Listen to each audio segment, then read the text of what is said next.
டேய் அம்மாடி என்ன பண்ணிட்டு இருக்கேன் நானு? எப்ப பார்த்தாலும் அறிவாளித்தனமா பண்றோம் பேசுறோம்னு நினைப்பு இருக்குல்ல உனக்கு? நான் கேள்வி கேக்குறேன், பதில் சொல்றியா நீ? சொல்றேன், சொல்லு, கேளு பாப்போம். இந்த உலகத்திலேயே பெரிய முட்டாள் யாரு? பெரிய முட்டாள் யாரு? நீதான். நான் அப்படி கேட்கல, பொண்ணுங்களா பசங்களா அந்த மாதிரி கேக்குறேன். இது நான் கேள்வி பொண்ணுங்களா? என்னடா இப்படி டக்குன்னு சொல்லிட்டேன்? ஆமாண்டா, நான் எப்படின்ற நான் சொல்றேன். இப்ப நேற்று நான் ஒரு டீ சாப்பிட்டு இருந்தேன். சரி, அங்க 2 பொண்ணுங்க வந்து நின்று பேசிட்டு இருந்துச்சுங்க.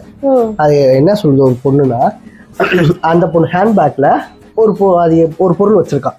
அதான் அது என்னன்னு கரெக்டா நீ கண்டுபிடிச்சனா அதுக்குள்ள இருந்து உனக்கு ஒரு ஆப்பிள் பழம் எடுத்து கொடுப்பேன் அப்படின்னு சொல்லி அந்த ஃப்ரெண்டு சொல்லுது. அதுக்கு ஆப்போசிட்ல கேட்ட பொண்ணு உள்ள என்ன மாதுளம்பழம் தானே வச்சிருக்க அப்படின்னு சொல்லி கேக்குது. இதுல இருந்து தெரியலையா? அப்ப அந்த பேக்ல என்னதான் இருந்துச்சு?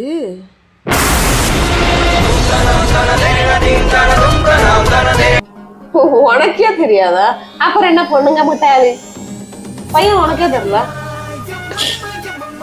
சும்மா கொடியை தூக்கிட்டு வந்துட வேண்டியது, பொண்ணுங்களுக்கு அறிவு இல்லாம.